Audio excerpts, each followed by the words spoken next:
Ya, súper. Bueno, entonces vamos adelante. Le pondré solo esto, esta plantilla. Yo creo que este está bien. Bueno, entonces aquí le vamos a poner el general, segunda sesión, sesión 2 si se quiere. Vamos a hacer una prueba, ojalá así salga bien. Bueno, son un par de comentarios de los... Bueno, si tienen alguna duda o consulta de lo de ayer, pues también me pueden preguntar. Una cosa que me habían preguntado, bueno, no sé si está la persona que me ha preguntado o no, pero hay algo que quería mencionar al respecto, y es que, claro, habíamos revisado, bueno, a ver, haciendo un breve repaso de lo de ayer, habíamos dado primero una especie de introducción. Después de la introducción, pues hemos revisado un poco de índices y tensores, hemos hecho un buen repaso, índices y tensores. Después, pues nos habíamos ido a lo que era, entonces, introducción, índices y tensores, de ahí hemos visto en particular el tensor métrico, el elemento de línea, y bueno, habíamos visto aquí por último ciertas cosas de relatividad especial, pero terminamos con el principio de equivalencia. Principio de equivalencia, y una pregunta pues que ayer me habían hecho y que, bueno, he revisado un poquito más, era qué sucedía con G alfa beta, que recordemos que son las componentes del tensor métrico, y claro, estas cumplen que son simétricos los índices, ¿no? Es decir, que el tensor es un tensor simétrico. Y me preguntaron si hay si esto siempre es simétrico. La respuesta es que sí, siempre es simétrico. Solo quería dar un par de comentarios para otros casos que no son de relatividad general. Uno de esos les había dicho que hay ciertos productos internos, porque recordemos que el producto interno que nos define este tensor métrico, pues es simétrico, ¿no ve? Es de esta forma. El otro producto que yo les había dicho que se usa, pero no para relatividad general, pero sí para otras partes de física, es cuando, bueno, como saben, estos son vectores.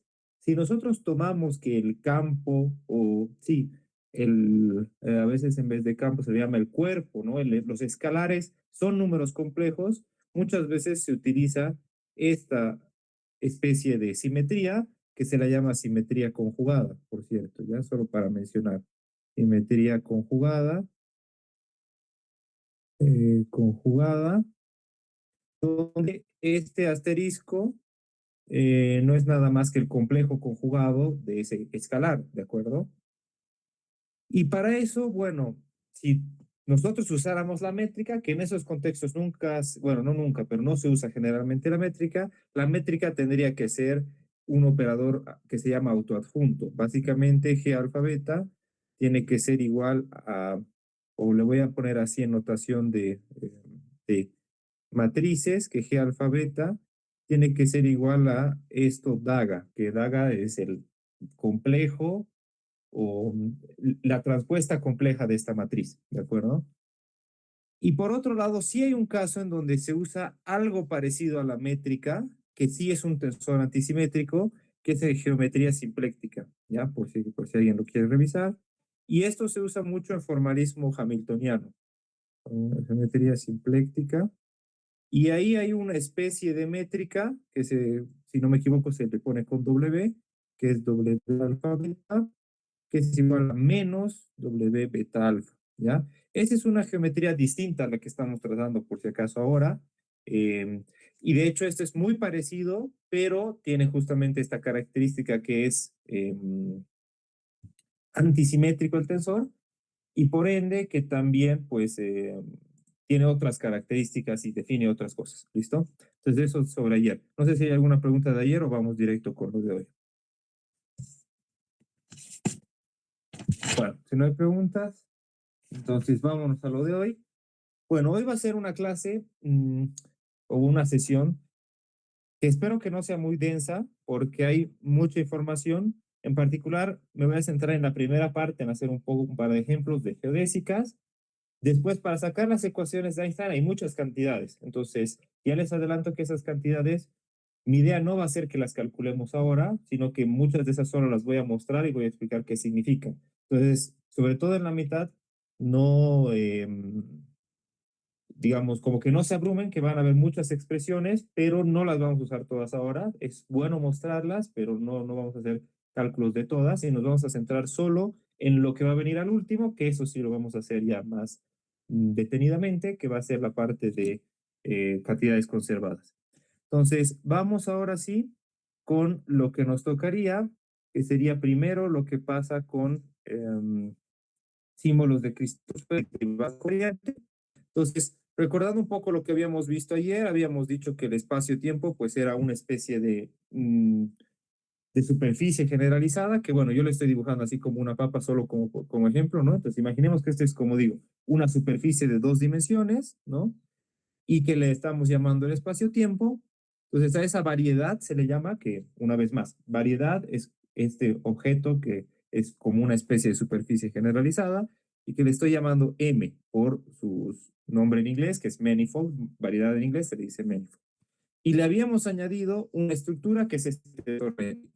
¿Y qué nos hacía? Si aquí teníamos un punto, teníamos un espacio tangente y ahí podíamos definir justamente el producto interno entre los vectores en ese punto y teníamos un otro punto, por ejemplo, que podría estar acá y también nos definía ahí un producto punto. ¿Por qué? Pues porque este objeto que es el tensor métrico es un campo tensorial. Para cada punto hay un tensor y eso es lo que nos define el producto interno. Entonces, ahora vamos a dar un paso más y vamos a añadir un último ingrediente que necesitamos en nuestra geometría, que es lo que se llama la conexión afín, ¿ya? Entonces, la pregunta ahora es que nosotros queremos hacer derivadas, ¿ya? Entonces, bueno, aquí le voy a poner una vez, bueno, conexión afín y derivada covariante, conexión afín y derivada covariante, covariante. Bueno, igual que ayer, no sé si todos estaban ayer, pero saben que me pueden hacer preguntas en cualquier momento, que realmente esa es un poco la idea, que también puedan consultar cosas que no queden claras, así que pueden o ponerlas en el chat o alzar la mano y yo igual cada cierto tiempo pues les voy a estar preguntando si, o les voy a estar, sí, dando para que pregunten. Entonces, lo primero que hay que notar es que nosotros las derivadas que conocemos son las derivadas parciales. Entonces, supongamos que estamos trabajando con un vector, algo de este estilo, por ejemplo, ¿no? La pregunta sería, ¿qué pasa si nosotros realizamos un cambio de base o un cambio de coordenadas, cualquiera de los dos? Vamos a ir, por ejemplo, bueno, recuerden que un cambio de coordenadas lo que hace es que no cambiamos el espacio en el que estamos trabajando, sino que cambiamos únicamente la forma en la que medimos y van a haber unas ciertas reglas de transformación para estos objetos. También podría pasar que hacemos una transformación directamente a la base sin necesariamente cambiar de coordenadas y vemos cómo cambian estos otros objetos. Entonces hay esos dos escenarios, cualquiera de los dos. En este caso, supongamos que hacemos un cambio de coordenadas. Entonces vamos a hacer una transformación que nos pasa desde x, desde las coordenadas x alfa a unas ciertas coordenadas x barra alfa, ¿ya? Que x barra, recuerden que es solo unas coordenadas nuevas. Entonces, la pregunta sería cómo cambia este objeto y, bueno, recordemos las reglas de transformación de los vectores, ya las hemos revisado ayer. Solo revisaremos qué pasa con las derivadas parciales. Y es que esta derivada parcial new le vamos a poner. ¿A qué va a ser igual? Bueno, aquí vamos a tener la derivada parcial antigua y aquí vamos a tener una cierta transformación de coordenadas que cuando estaba con los índices abajo, recordemos que la matriz que habíamos revisado ayer era de este tipo, era de la matriz que le denominamos directa, entonces la barra va aquí abajo, y aquí teníamos que se contraía con este mu y con este nu. Una vez más, recuerden que este índice contraído con este hay convención de suma de Einstein, y este índice es el mismo que este índice, ¿de acuerdo? Entonces así se transforman las derivadas parciales. Entonces, si nosotros aplicamos esa transformación, entonces para este vector y aplicamos la transformación, bueno, perdón, para las derivadas parciales, y aplicamos la transformación para el vector, resulta que tenemos algo de este estilo. Tenemos derivada mu, v nu, transformada, ¿a qué va a ser igual?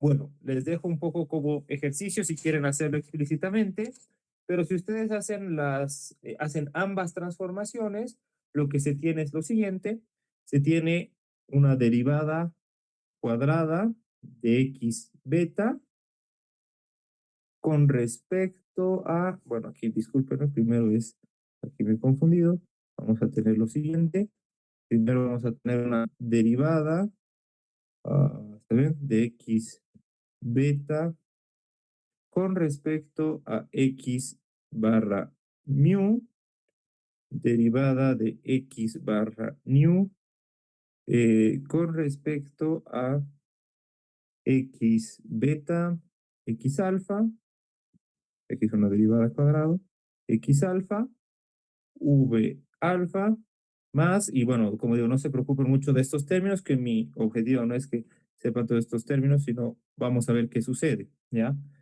X mu, derivada de x nu, derivada de x alfa, y aquí vamos a tener, déjenme ver, sí, derivada de x, ok, no me ha entrado, lo voy a mover todo un poco hacia la izquierda, entonces vamos ahí, ok, y aquí hay una derivada con respecto a x beta de v alfa. Bueno, son varios términos, lo pueden hacer con calma, pero lo único que quiero que se note es que cuando transformamos las derivadas parciales, fíjense que este término de acá se transforma como un tensor. ¿Qué quiere decir? Que aquí tenemos v alfa, y lo que pasa es que para este v alfa tenemos una cierta matriz que la transforma ese índice, digamos, y aquí tenemos que para este objeto también tenemos su matriz que lo va a transformar de la manera que ya conocemos.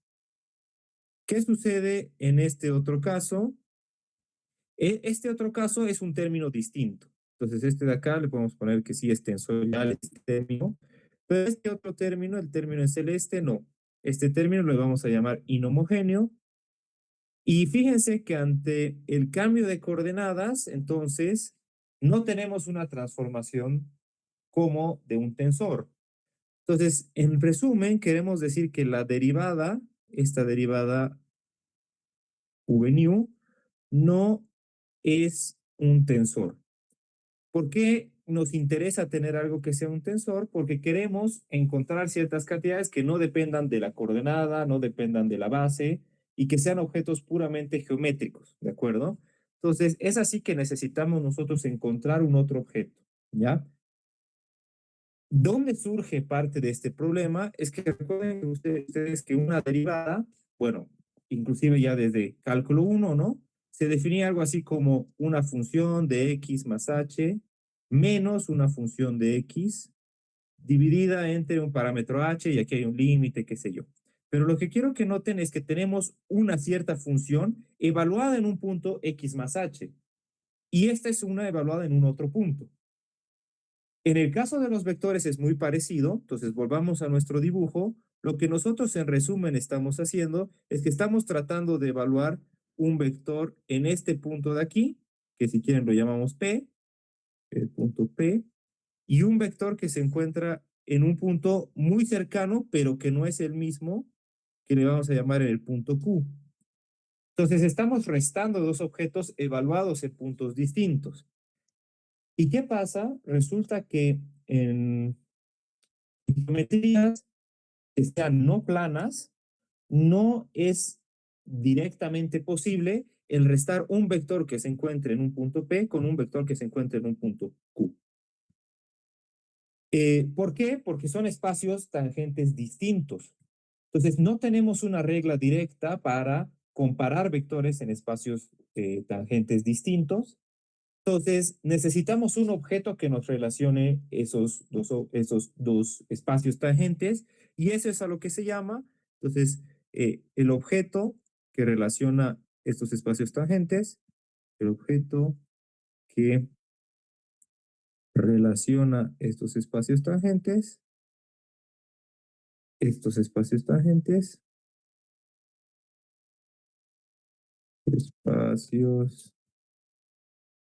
tangentes,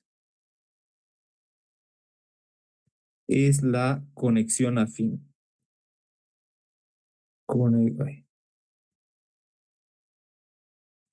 Conexión afín. Entonces, este es un otro objeto que es el que nos faltaba aquí, que es el que yo lo he escrito acá, que es este objeto de acá. ¿De acuerdo? Entonces, la conexión afín nos va a describir eso. Y fíjense que algo que sucede cuando comparamos estos objetos en espacios distintos es que, por ejemplo, en el mismo caso que ya teníamos de un vector, ¿no?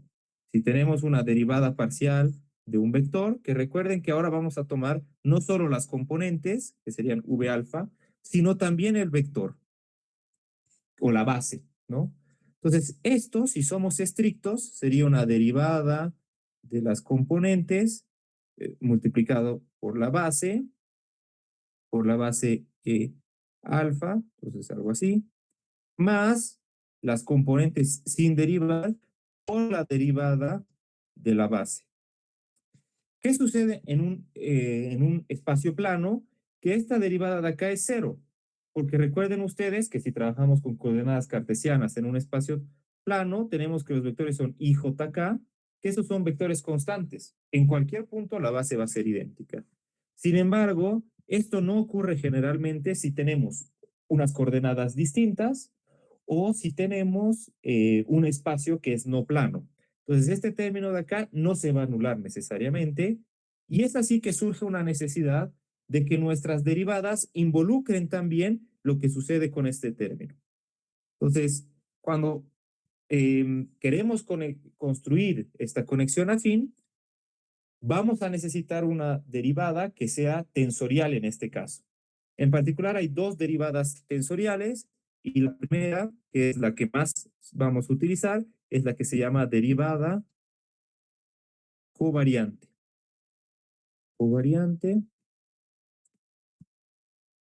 Y esta derivada covariante justamente nos va a relacionar este término de aquí, el cambio no solo en las coordenadas, sino también en la base, y es que va a estar definida con lo siguiente, un segundo, aquí está. El término o el símbolo que usamos, como han podido ver, es este de aquí, es el nabla. Entonces, una cosa que quiero que tengan en cuenta para relatividad general es que este símbolo no es lo mismo que este símbolo de acá, ¿ya?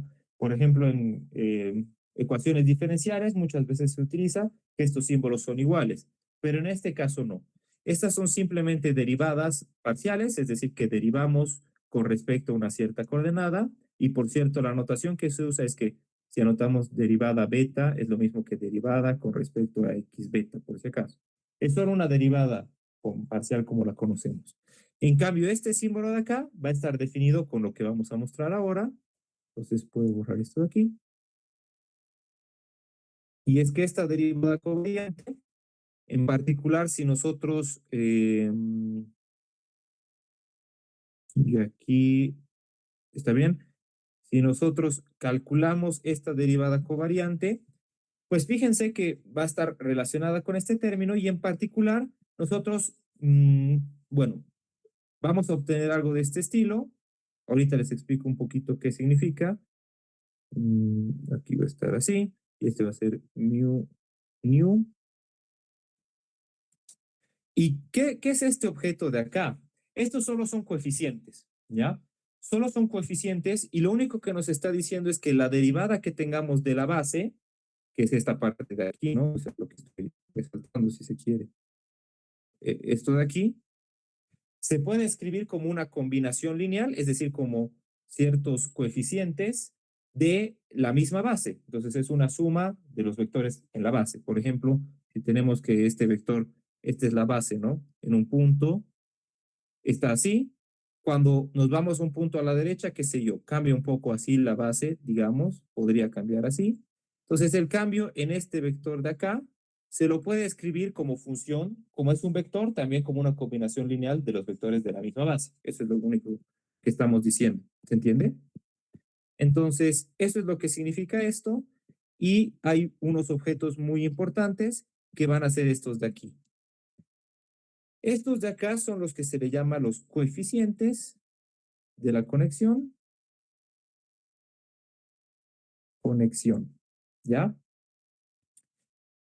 Entonces, si no me quiero tardar mucho más, entonces vamos a ir un poco más directo. Estos coeficientes de la conexión cumplen dos cosas, o mejor dicho, no están todavía definidos, ¿ya? Sabemos que tienen que corregir este otro término de aquí, pero en principio hay muchos coeficientes que podrían cumplir esta tarea.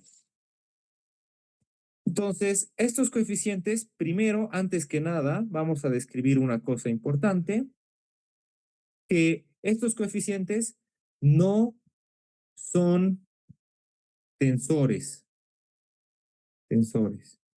¿ya? Esto es muy, muy, muy importante. ¿Qué quiere decir? Que estos no se van a transformar con las reglas que habíamos visto ayer, no se van a transformar de manera tensorial.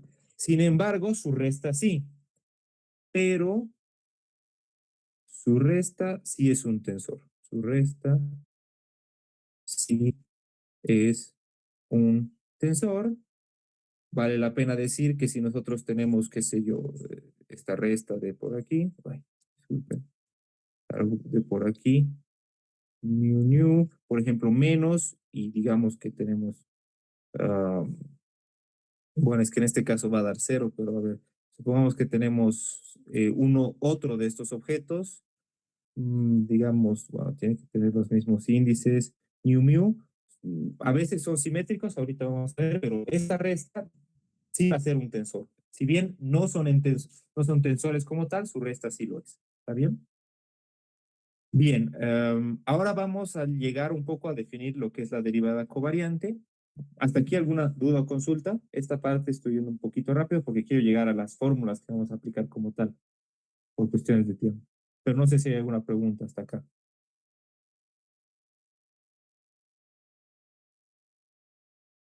Bien. Entonces, con todos estos ingredientes, lo que nos faltaría sería cuánto va a ser el valor de estos coeficientes que habíamos dicho, cuánto es el valor, y para encontrar el valor, un par de cosas físicas. La primera de ellas es que vamos a decir que eh, vamos a tener lo que se llama compatibilidad métrica, compatibilidad métrica, que lo único que nos dice es que la derivada que nosotros vayamos a hacer, si tenemos una derivada mu, recuerden que esta es la derivada que estamos construyendo, sobre nuestra métrica, siempre va a ser cero. ¿Por qué se impone esto? Porque nos interesa que los productos internos de vectores, entonces aquí tenemos, qué sé yo, un producto interno entre este vector, un producto interno entre este vector, no importa que, bueno, a ver, vamos así, recuerden que estábamos sobre una especie de mapa, así. Si nosotros lo trasladamos, por ejemplo aquí, puede ser que cambien los vectores, puede estar este aquí y qué sé yo, este aquí, pero nos interesa que el producto punto entre ambos se mantenga. Entonces, si queremos que se mantenga el producto punto, recuerden que este objeto que es la métrica nos da el producto punto. Entonces, los cambios que vamos a realizar con esta conexión afín, pues tienen que ser cero si estamos haciendo esos cambios sobre la métrica. Y lo segundo, la segunda característica que pedimos es que tengamos lo que se llama libre de torsión, libre de torsión, que significa que en nuestro espacio no va a existir esta característica que es torsión. Esta torsión es como una especie de twist, o sea, como agarrar nuestro espacio y girarlo por abajo en un sentido y por arriba en otro sentido. Resulta que en relatividad general nosotros consideramos que no existe esta torsión y la teoría funciona bien. Entonces, en las teorías de relatividad general no hay torsión. Entonces, ¿qué implica que sea libre de torsión? Implica que nuestros coeficientes de la conexión aquí abajo van a ser simétricos. Es decir, que esto va a ser igual a esto de aquí. ¿De acuerdo? Entonces, hay unas otras teorías que pueden corregir ciertas cosas, o bueno, más que corregir, que son alternativas a la relatividad general, en las que sí hay torsión. Por ejemplo, una de esas es lo que se llama gravedad teleparalela, ¿no? O también en algunas teorías o en algunos formalismos, por ejemplo, hay un formalismo que se llama de Einstein-Cartan, donde sí utilizan esta relatividad general, no lo usan. Entonces, si nosotros imponemos estas dos cosas, la conexión se llama conexión de Levi-Civita, conexión de Levi-Civita. Como digo, por favor, no le den mucha o no se sorprendan mucho por, claro, el cómo se llaman las cosas, que al final son solo apellidos, ¿no? De la gente que ha hecho estas cosas. Entonces, Tullio Levi, perdón, sí creo que es Tullio Levi-Civita, se llama, no estoy seguro. Pero bueno, la conexión de Levi-Civita es la siguiente. Los coeficientes eh, de esta conexión se describen por la siguiente forma. Entonces, imponiendo estos dos, aquí no lo voy a demostrar, pero se puede demostrar a partir de esos dos conceptos, que estos tienen la siguiente forma, que es G lambda mu de, aquí hay ciertas derivadas, que ahorita les voy a anotar los coeficientes, G menos derivada de G, y los índices van de esta forma, aquí va, no, perdón, no lambda, sino aquí iría mu, aquí iría alfa beta, aquí tendríamos que iría mu, aquí iría alfa beta y beta alfa. Entonces, ¿qué significa? Que de ahora en adelante esta va a ser la fórmula que vamos a usar para estos coeficientes y a estos se le llaman, entonces, de ahora en adelante, pues les vamos a llamar a estas cantidades, las vamos a llamar, entonces, lambda, alfa, beta, lo que son los símbolos de Christoffel. Símbolos de Christoffel. Entonces, de ahora en adelante, siempre que veamos este símbolo, pues lo único que nos estamos refiriendo es que es esto de acá, esta fórmula. ¿De acuerdo? Y ustedes pueden comprobar, si quieren, pues les puedo dejar como ejercicio así para practicar, tomando esta fórmula de aquí arriba. Entonces, el ejercicio puede ser eh, comprobar que, comprobar que esto de aquí es igual a el mismo objeto, pero con los índices de abajo cambiados. ¿Está bien? Entonces, estos son los símbolos de Christoffel. ¿Alguna duda o consulta?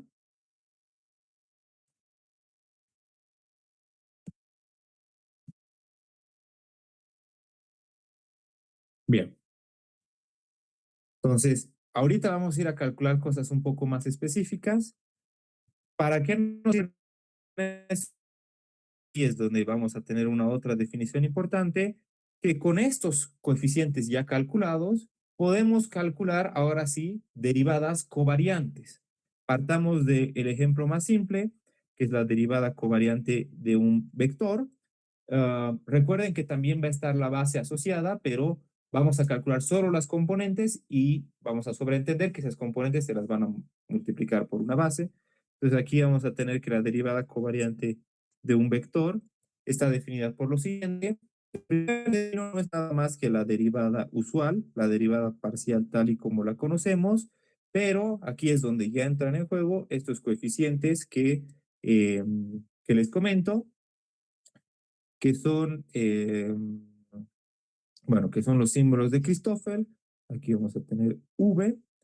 Y bueno, esto va a ser un poco por definición, pero yo como recuerdo un poco es que fíjense que este símbolo que va a estar aquí, o el índice, el superíndice, se va a promover a esta parte de aquí o se va a cambiar en donde está el símbolo de Christoffel, y por lo tanto vamos a tener que contraer este índice de abajo con el vector, y lo único que nos falta es, entonces, bueno, fíjense, este índice aquí se ha ido aquí, bueno, en el segundo término se ha ido al símbolo de Christoffel, y la pregunta sería, ¿qué pasa con este índice mu? Pues va a ser el otro índice que nos va a conectar con los símbolos de Christoffel. ¿Está bien? Entonces, esta una vez más es una definición y esta es la derivada covariante para las componentes o las componentes que va a tener nuestra derivada covariante de un vector. Este es un resultado importante. ¿Se entiende? ¿Hay alguna duda o consulta?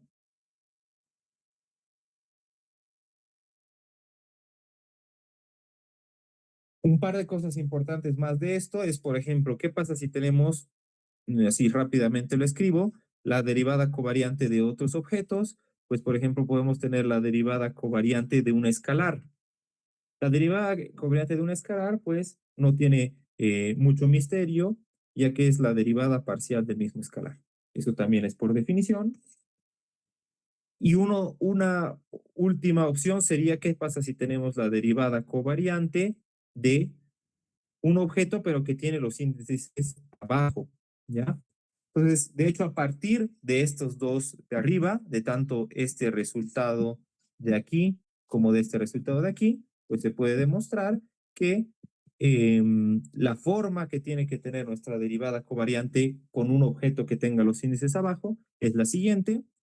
Partimos igual de derivada mu con respecto a v nu, la derivada usual, como habíamos visto, esto lo voy a poner un poco mejor. Pero ahora aquí vamos a tener con un signo menos, también los símbolos de Christoffel, también este objeto, y ahora algo parecido va a suceder. Este new, pues se lo va a poner en el símbolo de Christoffel. Entonces tenemos que contraer un índice, lo vamos a contraer ahí, y el otro de estos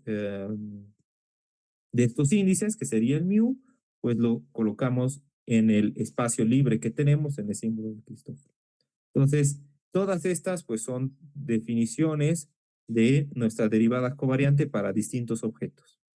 Hay uno más que sería que pasa para tensores, pero en tensores básicamente si el índice está abajo, como en este caso de aquí, ¿no? Entonces vamos a tener por cada índice abajo uno de estos términos y por cada índice que esté arriba vamos a tener un término con más de la siguiente forma, ¿de acuerdo? Entonces si tenemos para un objeto que es tensorial con muchos índices, simplemente vamos aumentando términos de este estilo, si son índices arriba, si son superíndices, o términos de este estilo, si son subíndices, ¿de acuerdo? Entonces, estas definiciones son importantes para lo que vamos a hacer a continuación. ¿Hay alguna duda o consulta?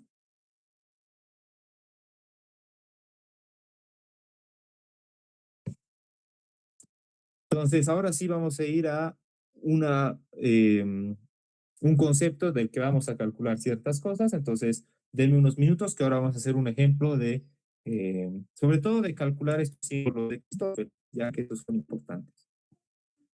Entonces, vamos con lo siguiente,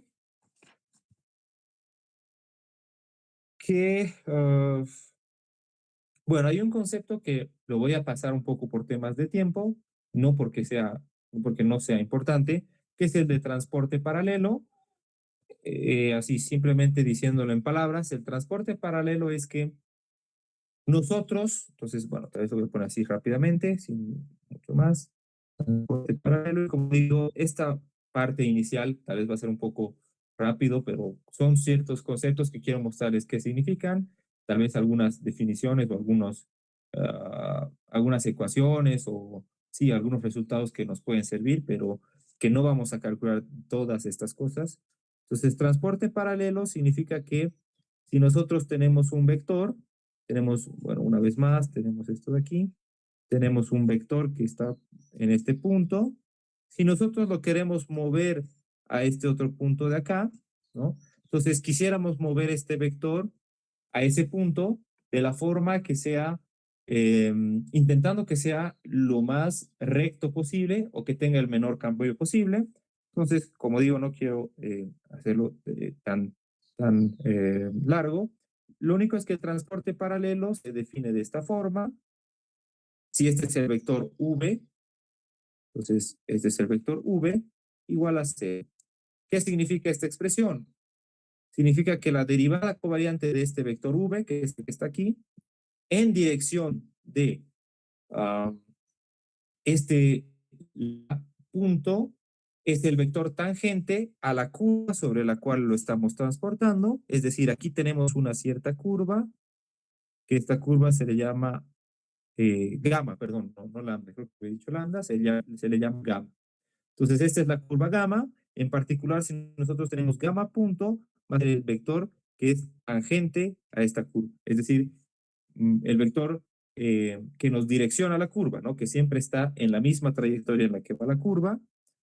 Entonces, eh, ¿cómo se expresa todo esto en componentes? Pues no va nada más que v mu, la derivada covariante que ya conocemos, nu, en dirección de gamma punto nu, que gamma punto nu, entonces por las definiciones que tenemos, gamma punto nu no es nada más que la derivada con respecto a un parámetro de la curva, que se va a llamar lambda. Entonces, este lambda nos dice en qué punto de la curva estamos. Si estamos aquí, por ejemplo, podría ser lambda igual a 0, y si avanzamos hasta aquí, lambda igual a 1. Entonces, lambda es un parámetro que recorre la curva y la derivada de eso con respecto a x nu, que depende de lambda. ¿De acuerdo? Entonces, fíjense que utilizando esta definición, pues ya puedo poner aquí yo directamente derivada de x nu, evaluada en lambda, con respecto a lambda, y esto igual a 0. Entonces, esta es la definición de transporte paralelo. ¿Está bien? Una vez más, es solo un otro concepto más, pero que no lo vamos a tocar demasiado. Entonces, ¿hasta ahí alguna duda o pregunta? Es importante este transporte paralelo para lo que vamos a hacer ahora, que es lo que les he dicho, que sí vamos a calcular algunas cosas más específicas y espero que ahí se pueda dejar de estar tan abstracto, sino que toquemos tierra en ciertas cosas. ¿Hay alguna duda o consulta?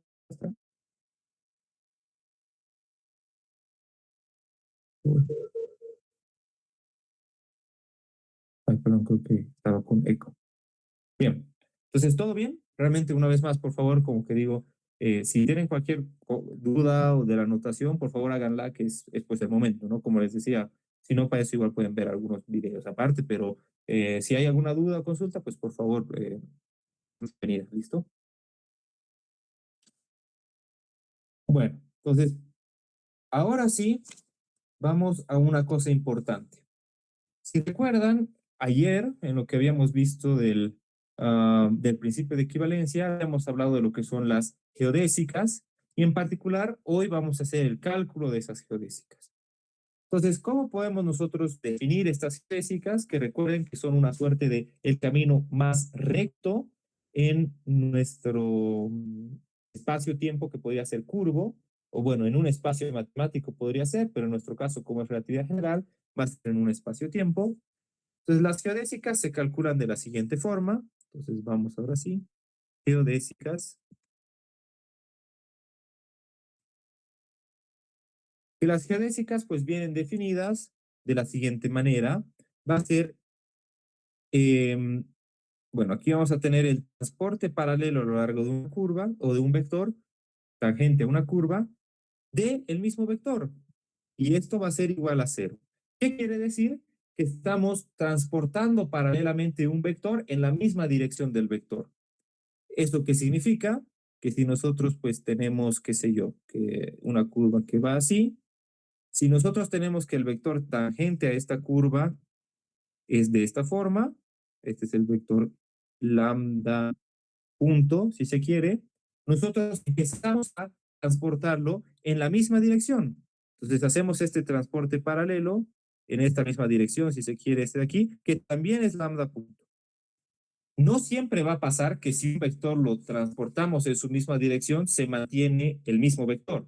Pero en este caso, como estamos eh, definiendo lo que es una geodésica, van a ser justamente las curvas en las cuales esto sí se cumple. Nosotros transportamos el vector en esa curva y resulta que se mantiene el mismo vector tangente, podemos seguir transportando y se mantiene y se mantiene. ¿De acuerdo? Entonces, lo que hemos hecho es, hemos dicho, bueno, ese vector tangente no está cambiando. Aquí, bueno, lo he hecho un poco curveado, ¿no? Si fuera en un espacio-tiempo plano, serían rectas, que ahorita lo vamos a ver, pero esa es la idea. ¿Listo? Bien. Ahora, una vez más, vamos a deducir rápidamente cómo vamos a usar esta ecuación. Y es que esta lambda punto, recuerden que no es nada más que derivada de x, bueno, aquí le vamos a poner mu con respecto a lambda, ¿no? Y aquí, bueno, se sobreentiende que depende de lambda, pero lo voy a dejar así.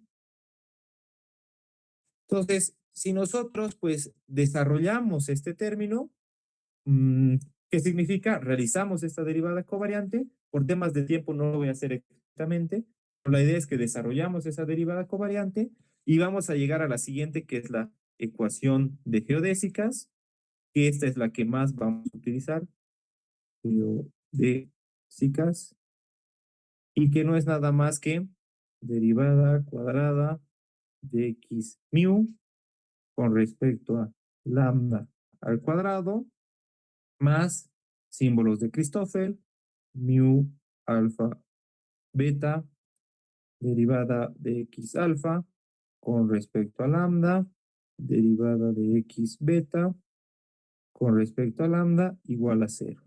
Entonces, así encerramos este resultado importante, que esta va a ser una ecuación que la vamos a aplicar ahora en un ejemplo. ¿Está bien? Entonces, esta de aquí es la ecuación de geodésicas y es muy importante.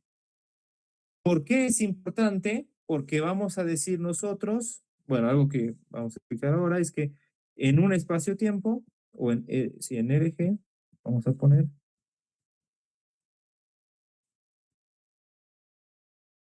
en relatividad general,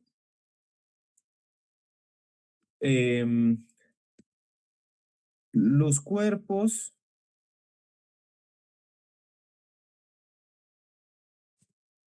con o sin masa, con o sin masa, siguen geodésicas,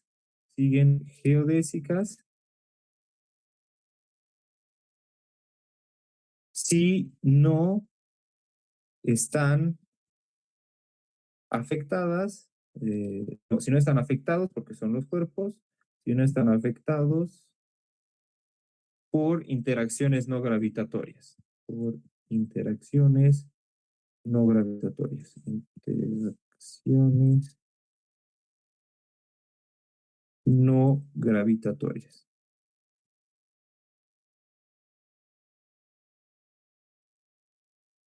¿Qué quiere decir? Que si nosotros estamos en relatividad general, van a haber espacios-tiempos, como ya les he dicho, que van a ser curvos. Ahorita vamos a describir cómo hablamos de esta curvatura. Pero si tenemos que el único efecto que sienten estos cuerpos es el de la gravedad, estas van a seguir un cierto tipo de trayectorias especiales, que son estas, que son las geodésicas. Si nosotros tuviéramos un cuerpo, digamos, ¿no? Ahorita vamos a ver algunos ejemplos, pero por ejemplo, en una esfera, ustedes pueden verlo. Las geodésicas aquí son los que se llaman los círculos mayores, que son los círculos más grandes que se pueden formar alrededor de eh, de esta esfera. Y cualquier punto que nosotros tomemos, por ejemplo, A y B, resulta que entre esos dos puntos, el camino más recto que podemos seguir es este círculo mayor. Entonces, si nosotros estuviéramos en relatividad general, quiere decir que un cuerpo que está en el punto A, supongamos, entonces aquí tenemos una persona, ¿no? Si no siente nada más que el efecto de la gravedad, va a irse moviendo por esta geodésica. De hecho, lo voy a dibujar con otro color que no se ve muy bien a la persona. Entonces, denme un segundo. Entonces, lo vamos a poner así. Entonces, la persona está situada sobre el punto A. Esa persona no siente nada más que el efecto de la gravedad y va a irse moviendo por la geodésica hasta llegar al punto B.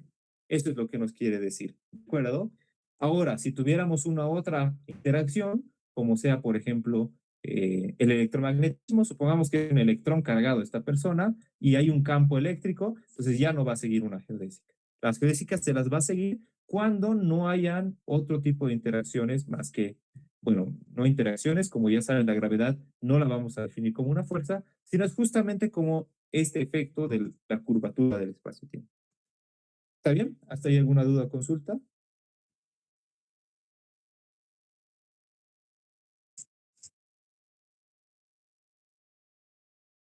Entonces vamos a tomar un ejemplo, que es la métrica que habíamos visto ayer, métrica de Minkowski. Y aquí, a ver, aprovecho para preguntarles, a ver cómo, si hemos podido adquirir perdón, una Minkowski, una breve intuición de lo que puede haber pasado ayer.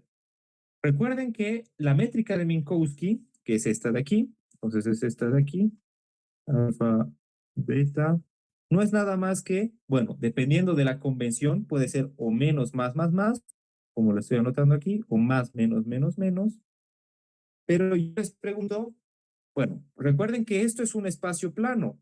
La parte espacial es absolutamente plana y solo estamos añadiendo una parte al tiempo. Entonces, si estamos en un espacio plano, ¿cómo creen que sean las líneas más rectas posibles? No sé si alguien se anima o a abrir su micrófono o a escribir por el chat. Entonces, no sé si se animan a decirme si.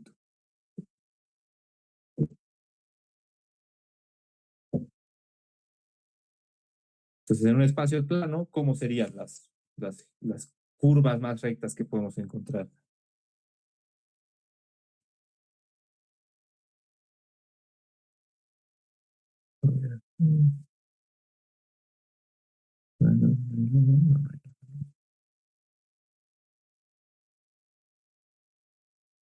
Bueno, entonces, nadie, ¿no?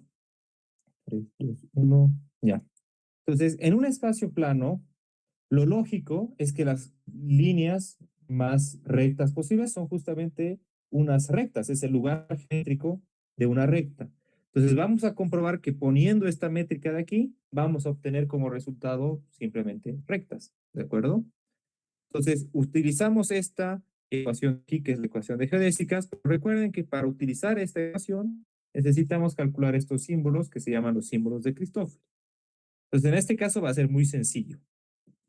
Recordemos estos símbolos de Christoffel.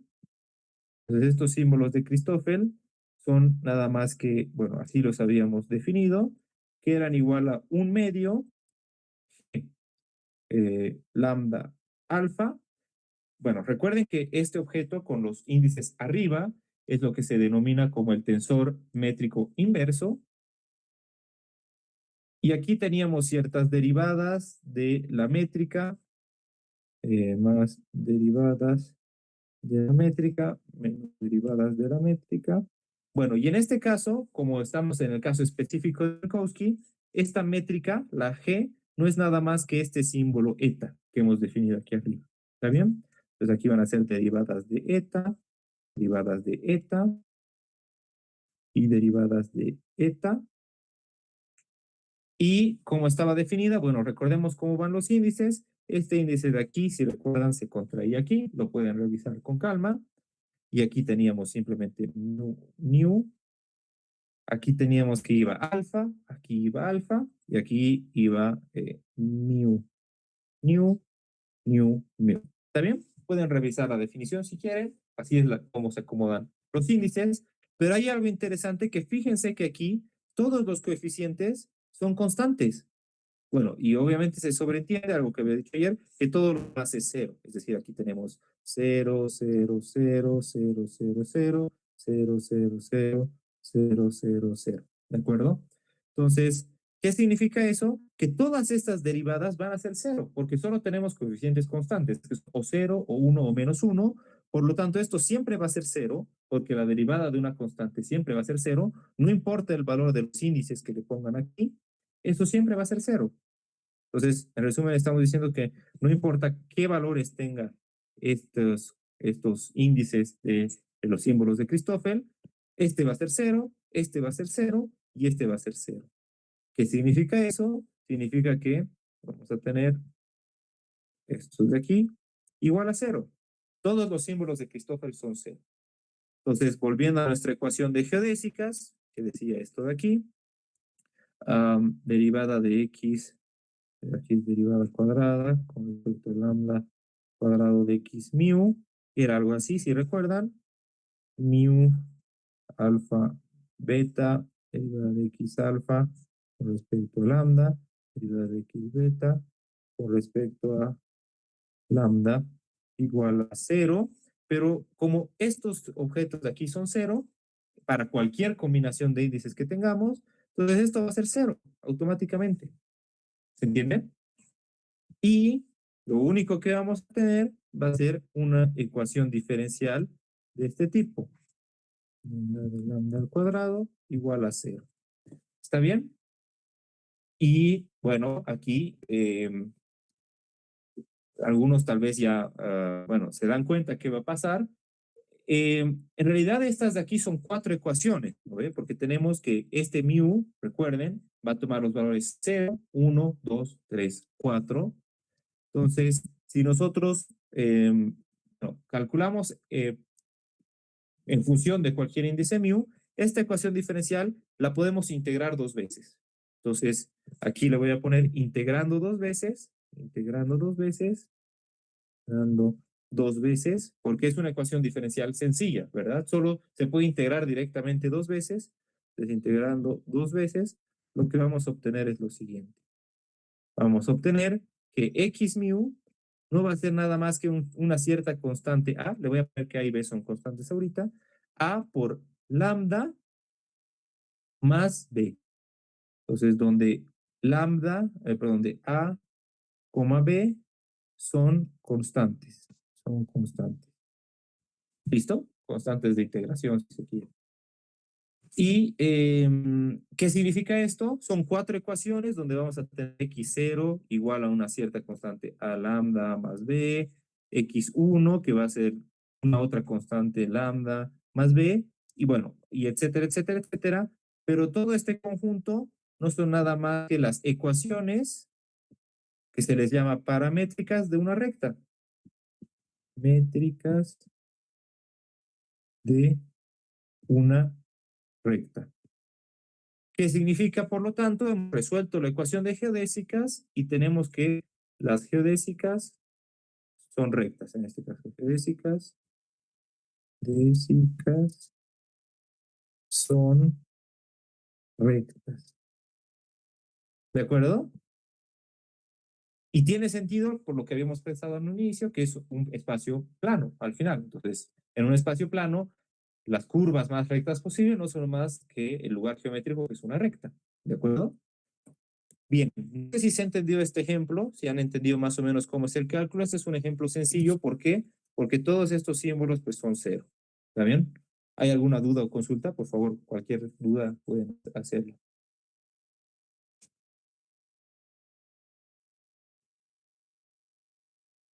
Entonces, en este espacio de Minkowski, lo único que estamos diciendo es que si este es el espacio de Minkowski, pues pueden haber rectas, pueden ser con distintas pendientes, pero todas estas van a ser geodésicas. ¿Está bien?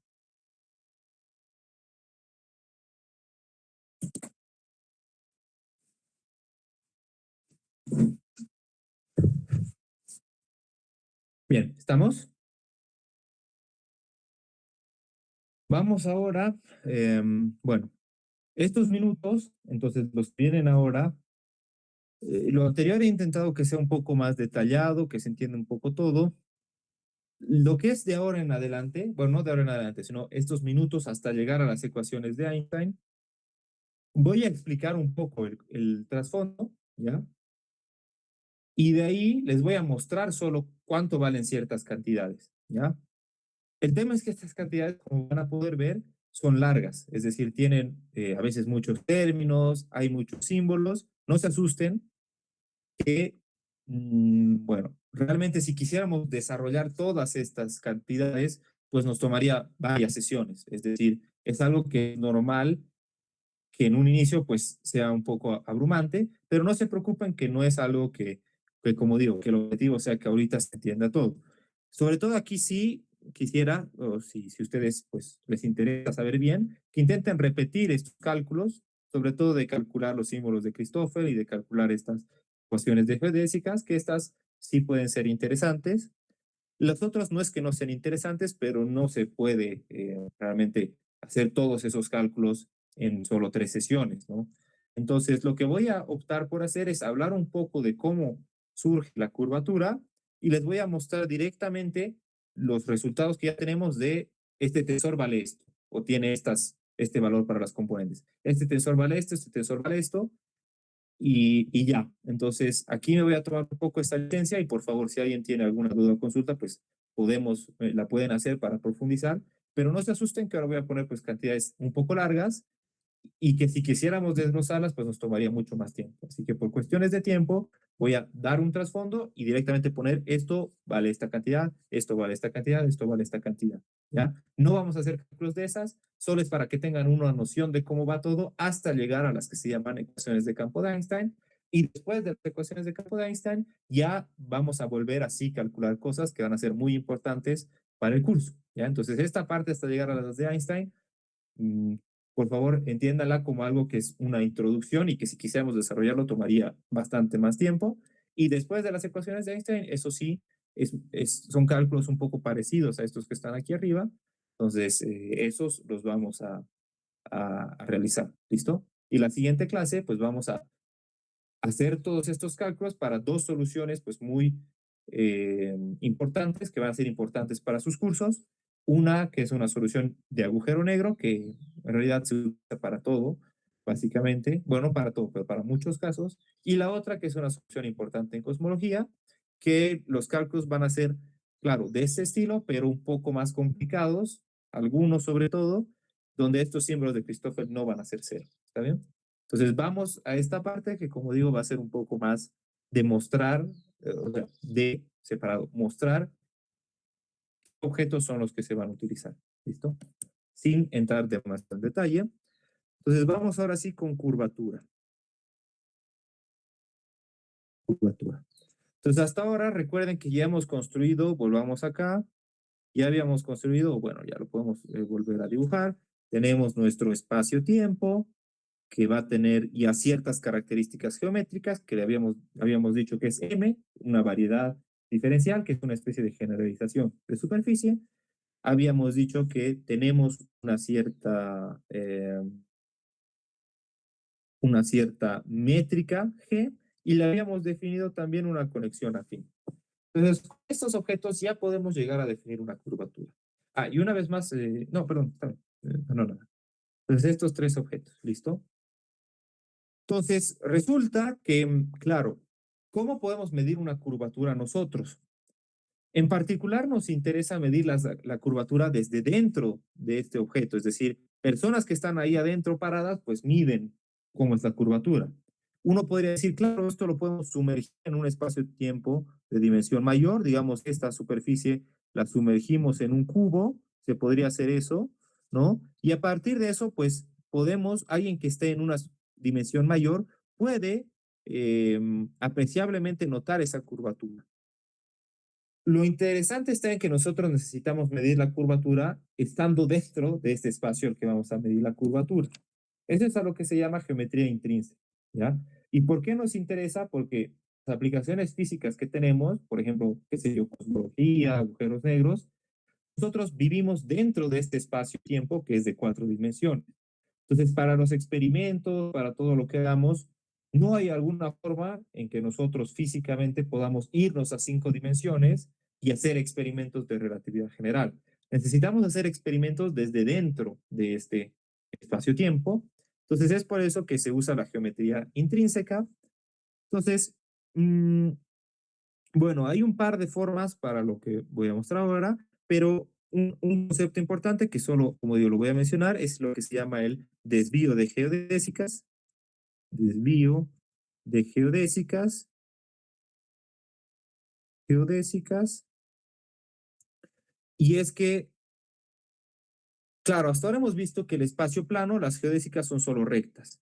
Entonces, si tomamos una recta así y una recta así, por ejemplo, podemos definir un cierto vector de separación entre estas dos. Por ejemplo, si estamos en este punto y en este punto, esta de aquí va a ser la distancia de separación, ¿no? Entonces aquí le voy a llamar A, qué sé yo, ¿no? Entonces esa distancia de separación cada vez va a ir siendo menor, va a cambiar. Bueno, pero esto está bien, pasa en un espacio plano. Para cualquier recta puedes tener que va a cambiar este este vector de separación. Sin embargo, entonces básicamente es una noción, digámoslo así, de que la derivada de este A con respecto a un cierto parámetro lambda, bueno, podría no ser cero, pero podría ser un cierto valor, una cierta constante a mayúscula. Pero dense cuenta, si nosotros no solo vemos cuánto es el cambio de esta separación, sino cuánto es su segunda derivada, entonces la segunda derivada de A de esta separación, esta va a ser cero, ¿de acuerdo? Entonces una característica del espacio plano, del espacio-tiempo plano, es que la segunda derivada de esta separación es cero. ¿Qué pasa en un espacio-tiempo curvo? En espacios curvos, los curvos, la segunda derivada de esto, más o menos algo que pasa es que ya no son rectas las geodésicas, o sea, las geodésicas ya no son este lugar geométrico que se llama recta, sino podría pasar algo de este estilo. Esta es una geodésica y la otra de las geodésicas es así. Entonces aquí también podemos definir un vector de separación entre este punto y este punto. Tenemos una distancia A y la distancia A no solo va a ir cambiando, sino que va a ir cambiando a ritmos distintos. ¿Qué significa? Que ahora esta segunda derivada de A con respecto a un parámetro lambda al cuadrado no va a ser cero. Entonces, en espacios curvos nos hemos dado cuenta que este que se llama desvío de geodésicas,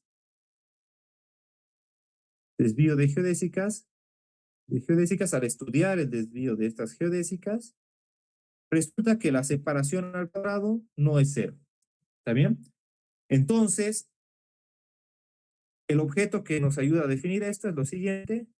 El objeto que describe esto, describe esto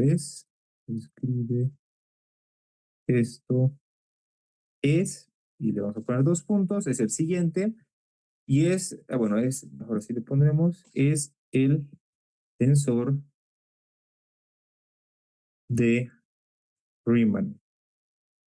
Está relacionado, no voy a poner explícitamente cómo, como digo, lamentablemente por cuestiones de tiempo, pues no se puede hacer todo tan detalladamente.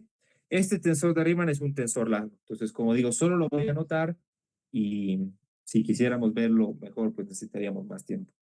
Entonces lo voy a anotar de la siguiente forma, alfa, beta, mu. Se lo podría, bueno, se lo podría definir con las derivadas covariantes, pero yo estoy tomando el resultado final, en donde en función de los símbolos de Christoffel, que ya hemos visto, pues va a ser esto de acá. Entonces aquí vamos a tener derivada, símbolo de Christoffel, derivada, símbolo de Christoffel. Aquí es con un menos, aquí va a ser con más, dos símbolos de Christoffel, y aquí va a ser con un menos, dos símbolos de Christoffel, y aquí, bueno, hay muchos índices, como digo, por favor, déjenme que los voy a escribir y ya, ¿está bien? Derivada de los símbolos de Christoffel, que va a ser algo así. Entonces aquí vamos a tener alfa, aquí vamos a tener alfa, ay, aquí disculpenme, esto es un menos, aquí vamos a tener lambda, aquí va a ser alfa, aquí vamos a tener beta, aquí vamos a tener beta, aquí vamos a tener beta, aquí vamos a tener beta, aquí vamos a tener mu, mu, mu, mu, aquí va a ser mu, mu, mu, mu, y aquí discúlpenme que aquí va, ¿ya? Entonces es una cosa larga, pero lo que quiero que notemos es que recuerden que estos símbolos de Christoffel son derivadas de la métrica y vamos a llegar a tener hasta segundas derivadas de la métrica, ¿de acuerdo? Entonces, este tensor de curvatura, que es el tensor de Riemann, que es muy importante, lo vamos a, bueno, a resaltar, nos va a describir justamente la curvatura. Por eso se llama, pues, tensor de Riemann, o bueno, va a ser, creo que a veces sí, bueno, sí, no creo, sino a veces también se llama justamente tensor de curvatura. Entonces, pues se puede entender con este desvío de geodésicas. Hay una otra forma bonita también de describir esto, que es mediante algo que se llaman holonomías, que en espacios-tiempos curvos, cuando, digamos, transportamos un vector, transportamos un vector Así rápidamente lo describo. Cuando transportamos un vector, pues aquí tenemos un vector por un cierto bucle, ¿no? Si transportamos paralelamente el vector por este bucle, si estamos en un espacio-tiempo curvo, después de hacer eh, ay, no quiero hacer esto. Después de hacer ese bucle o ese ciclo, vamos a llegar a tener que se ha transportado paralelamente en un vector distinto. Entonces, la resta entre estos vectores también está relacionado con el de Riemann. Si es curvo, no van a ser iguales. Si es plano, el vector va a estar justo en el mismo del anterior y el tensor de Riemann va a ser cero. Eso, ¿ya? ¿Alguna duda o consulta? Por favor, como digo, con confianza. Si cualquier cosita que aunque les parezca no muy importante, también pueden hacerla, ¿no? Ahora hay un par de cosas importantes más que no las voy a describir. Vamos a nombrar lo que es el tensor de Ricci. El tensor de Ricci es el siguiente, es R, R alfa beta, que no va a ser nada más que el tensor de Riemann. Entonces aquí vamos a tener alfa, beta, mu, nu. Y una cosa que quiero mencionar así, ustedes, si recuerdan, yo les había dicho que hay, bueno, tensores que van a tener esa estructura de que la primera coordenada es negativa y las demás son positivas. Y habían otros que vamos a tener la primera coordenada positiva y las demás negativas, ¿ya? Resulta que estas cantidades del tensor de Ricci, el tensor de Riemann o las componentes específicamente podrían cambiar dependiendo si tenemos menos, más o más, menos, menos. En este caso, específicamente el tensor de Riemann escrito de esta forma no cambia, ¿ya? ¿Por qué? Pues básicamente porque estos símbolos de Christoffel, eh, digamos que menos mal, porque no va a haber mucho inconveniente, estos símbolos de Christoffel no cambian de signo cuando hacemos el cambio entre esta convención y esta convención. Lo único que va a cambiar van a ser en las ecuaciones de Einstein al final.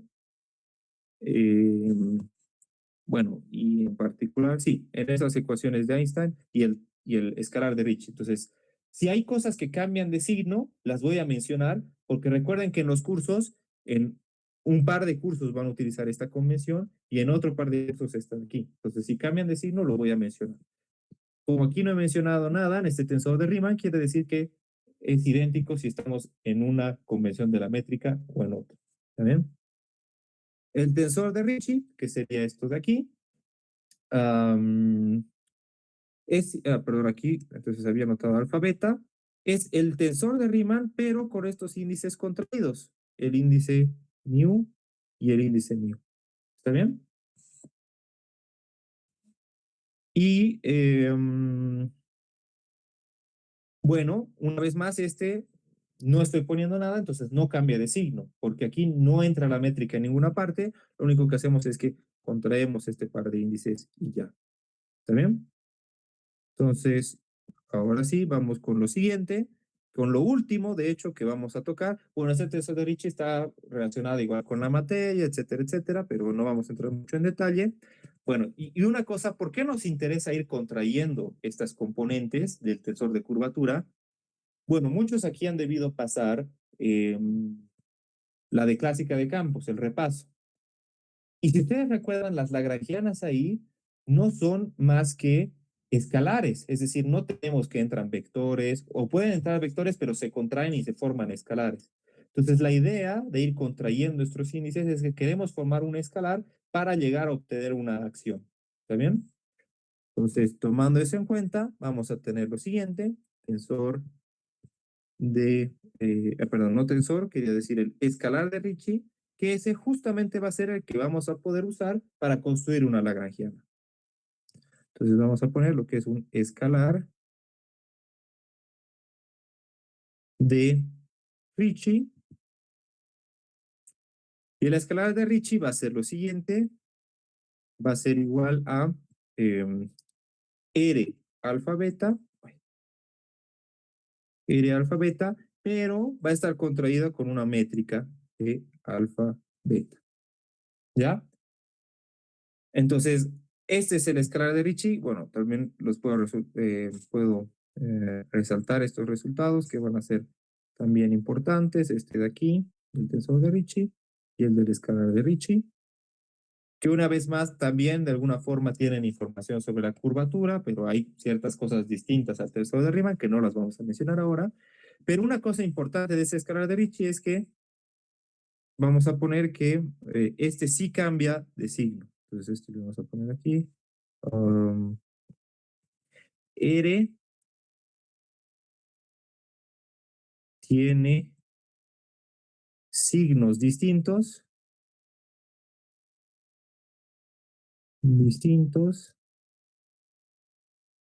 en, recuerden que hay una convención que es más, menos, menos, menos, y la otra que es menos, más, más, más.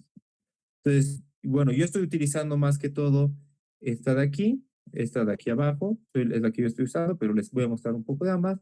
Entonces, si tenemos que R es para la convención de más, menos, menos, menos, y tenemos que R' es para la convención menos, más, más, más, lo que va a pasar es que R va a ser igual a menos R'. Es decir, el escalar de Ricci sí cambia de signo. ¿Y por qué? Porque fíjense que aquí está entrando una métrica. Entonces, como la métrica tiene signo distinto en una convención y en la otra, entonces este escalar de Ricci sí va a sentir el cambio de signo. ¿Está bien? Bueno, ¿hay alguna duda o consulta?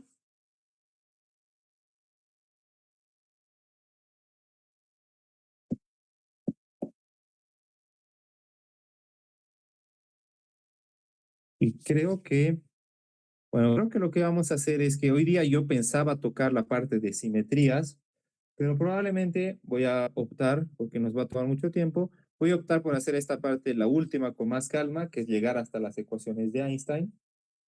Y mañana podemos tocar para los casos específicos, que son estas dos soluciones que le digo, tanto simetrías por un lado, como la construcción de estas soluciones. Entonces voy a optar por hacer eso. Hoy día vamos a terminar con las ecuaciones de campo de Einstein y mañana vamos a hacer muchos ejercicios de las cosas que ya hemos calculado, específicamente para dos casos que los van a usar en los cursos. ¿Está bien? Entonces, no hay ninguna duda o consulta, ¿no? Como digo, una vez más, estoy intentando hacerlo lo más, eh, digamos, lo más accesible posible, sin, digamos, dejar de lado conceptos importantes que hay dentro de relatividad general. Entonces, les voy a dar un ejercicio para la primera parte, esto de cálculo de geodésicas, ¿ya? Pero esta parte de aquí solo la vamos a explicar hasta llegar a las ecuaciones de Einstein y de eso no vamos a hacer por ahora ejercicios, ¿de acuerdo? Entonces no hay ninguna duda.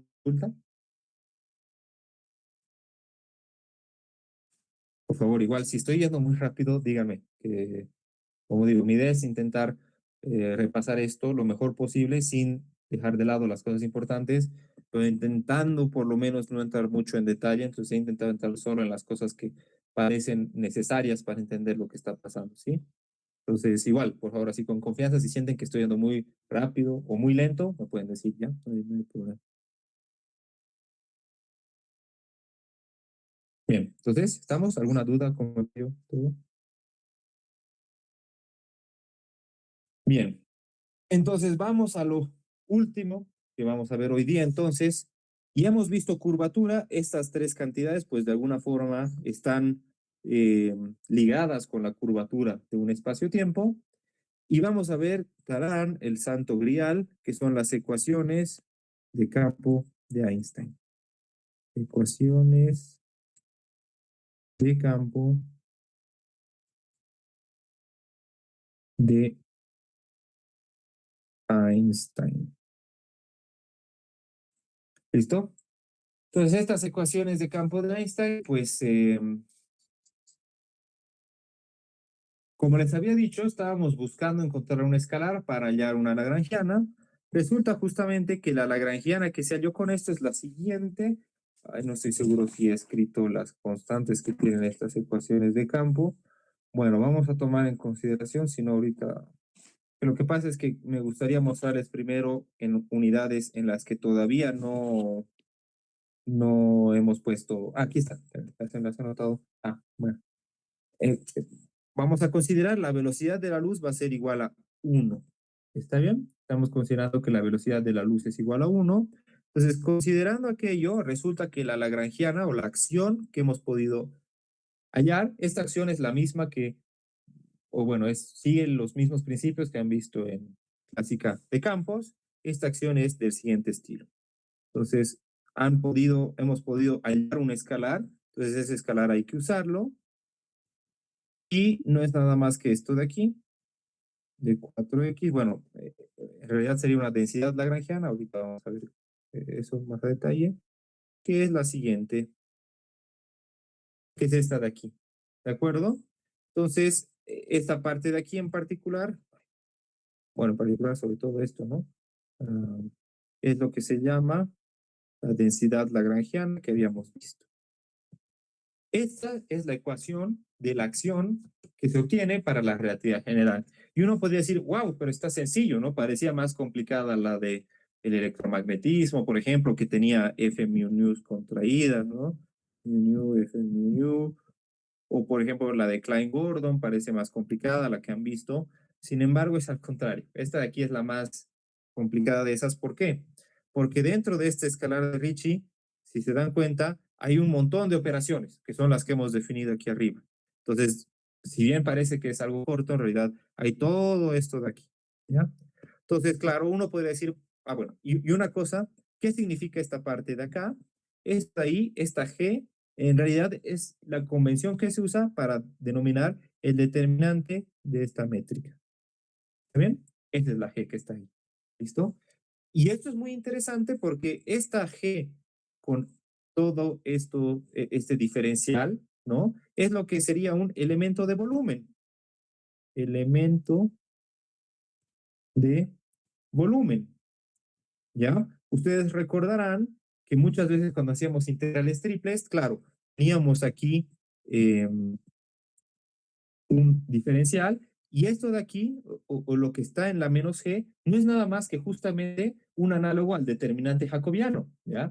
Entonces, esta g cumple la misma función, solo que cuando nosotros vemos, por ejemplo, integrales triples, generalmente lo que hacemos es ver en un espacio plano, pero para distintas coordenadas.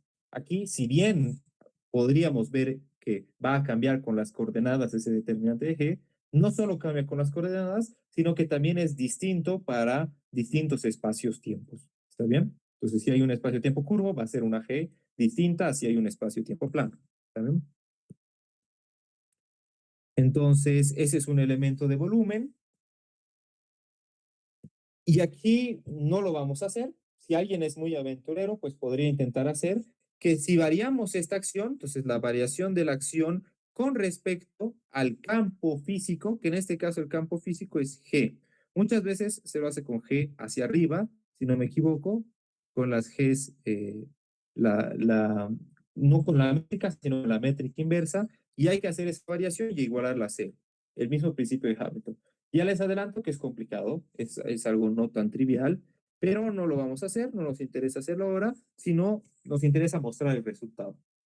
Y el resultado es el siguiente, que, bueno, con las ecuaciones de campo llegamos a formar el siguiente resultado interesante, que es, bueno, no voy a anotar esto, sino es el de R mu nu menos un medio escalar de Ricci G mu nu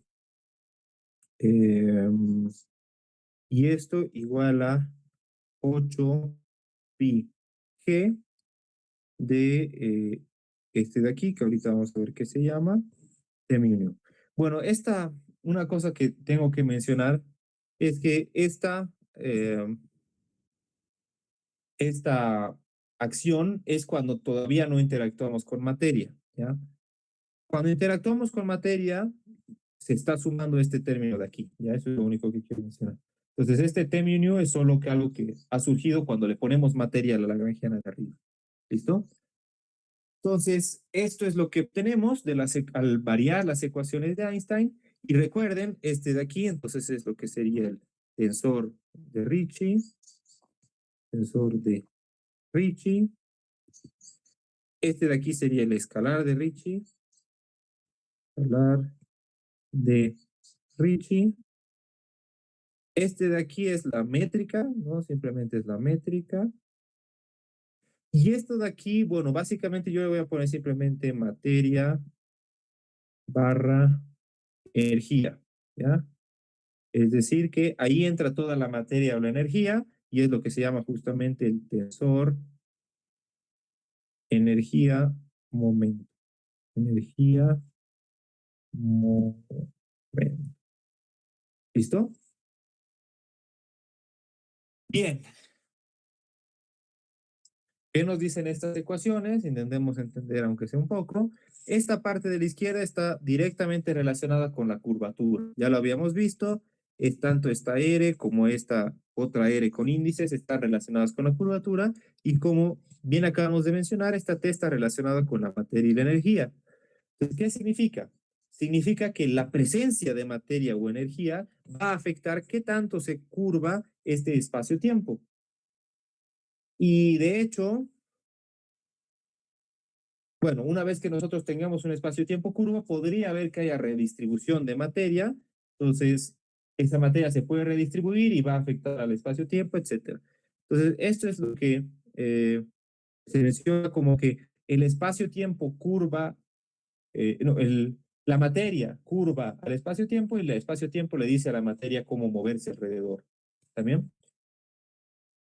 Bien, entonces estas ecuaciones vale la pena entender cuál es el objeto que queremos llegar a obtener, ¿no? ¿Cuál es la variable desconocida? Y es que resulta, si recuerdan, que aquí hay muchas derivadas y aquí hay muchas derivadas de algo, ¿de qué cosa específicamente? De la métrica. Entonces vale la pena notar que lo que queremos hallar o lo que se busca hallar, se busca hallar es G nu nu. Entonces, en principio, esta no es solo una ecuación. Como ven, hay índices. Hay un montón de ecuaciones. En particular, hubiéramos tenido 16, porque recuerden que esta G mu es una matriz 4 por 4. Entonces, tenemos 16 componentes que tienen que cumplir estas ecuaciones. Serían 16 ecuaciones. Sin embargo, recordemos que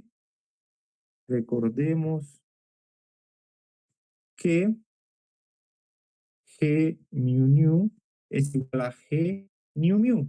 Entonces hay ecuaciones que van a ser idénticas, ¿ya? Entonces, en resumen, tenemos 10 ecuaciones.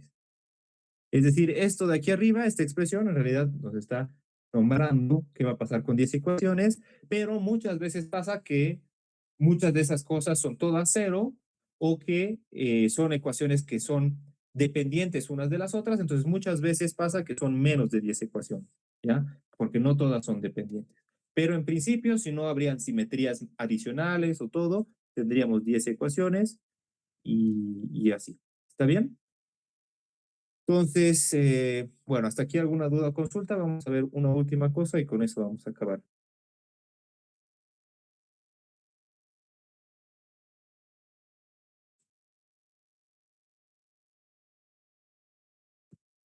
Lo último entonces que vamos a ver es que yo les había dicho, recuerden, esta ecuación de acá, entonces esta ecuación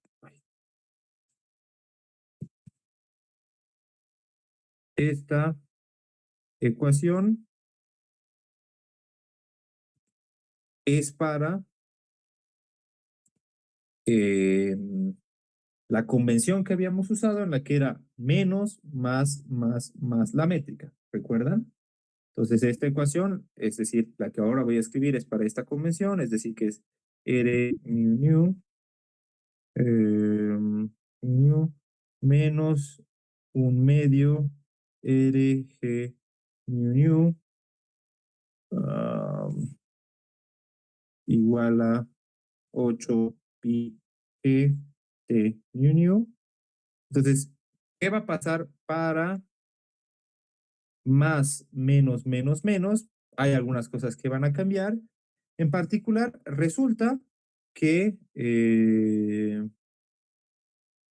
no, de hecho, esto no va a cambiar, pero va a cambiar una otra cosa que lo vamos a ver lo siguiente. la siguiente clase, que es esto. Esto va a ser idéntico, no va a cambiar. Entonces, eje mu. ¿Por qué no cambia? Porque recuerden, este escalar de Ricci cambiaba de signo, pero la métrica también va a cambiar de signo. Entonces, en total no va a cambiar de signo. Lo que a veces cambia de signo es este T mu de aquí. ¿Ya? Entonces, depende de la convención, aquí se le puede poner un menos o no, porque este T mu podría cambiar. Entonces, muchas veces se le pone así, y este le vamos a poner que depende de la convención de T mu, pero lo voy a anotar para que sepan que muy probablemente cuando tomamos esta métrica va a tener un signo negativo todo ese término. Depende de la convención de T mu, porque a veces se podría poner ese signo dentro de las componentes del T mu o a veces no. Entonces prefiero anotarlo así. Y bueno, esto prefiero verlo la siguiente, si no va a ser muy pesado. Hay un otro término que se puede anotar aquí, que lo vamos a discutir la siguiente, que es lo que se llama la constante cosmológica. Entonces eso vamos a ver la siguiente clase. Entonces, por favor, creo que con esto concluiríamos porque ha sido un poquito pesado. Realmente yo sé que son muchas cositas. He intentado hacerlo de verdad lo más pedagógico posible, intentando adentrarnos en estos temas, que mejor intentar adentrarnos ahora antes del curso, que en el curso probablemente pues hayan algunas cosas que ya se tomen por sobreentendidas, entonces prefiero intentar hacerlo con el nivel que les pueda ayudar para el curso, ¿no? Pero realmente es un poco complicado intentar mostrar todo esto en tan poco tiempo, ¿no? Así que, por favor, yo espero ahora sus preguntas o también pues me pueden escribir en el chat. Voy a subir estas notas para que las puedan revisar. Les voy a dar un ejercicio, entonces mientras pongo el ejercicio pueden estar pensando si tienen alguna duda o consulta ya. El ejercicio no va a ser de esta última parte, sino va a ser para una esfera, para una esfera,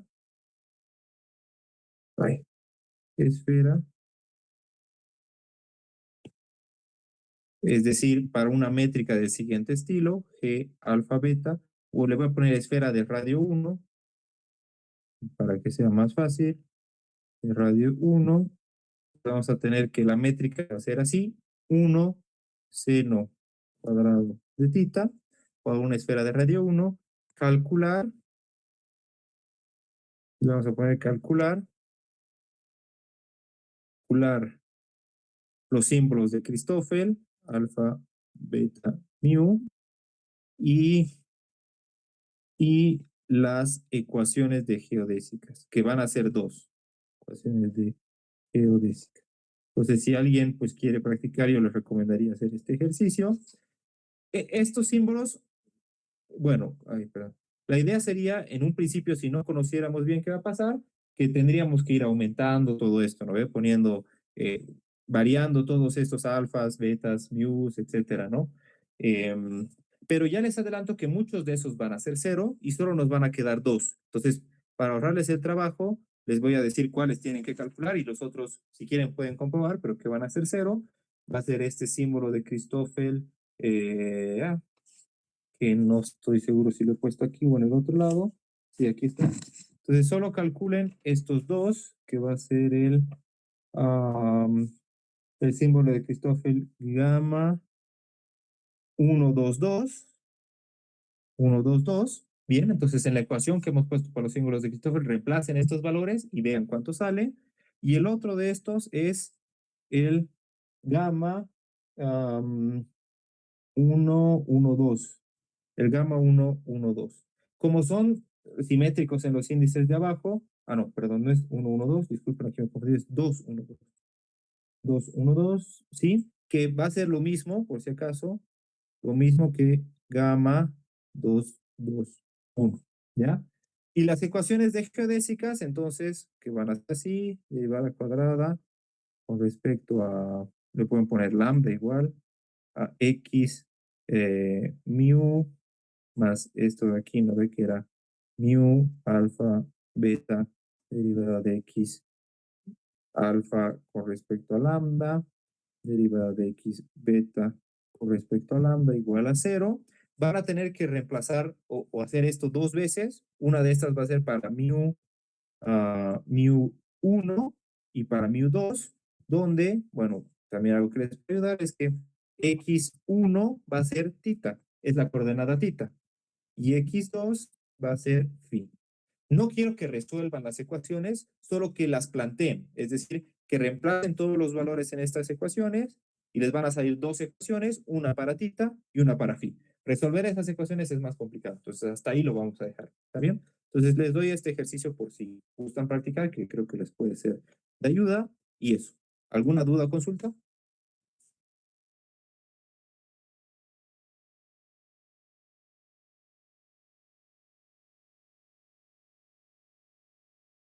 Bien, la siguiente igual les puedo dar el resultado, entonces creo que no hay, ¿no?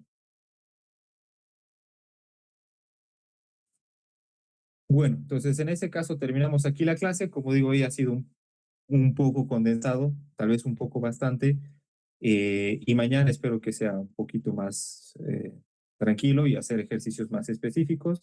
Entonces mañana terminaremos. ¿Listo? Nada, muchas gracias y creo que ahora hay una sesión de preguntas que creo que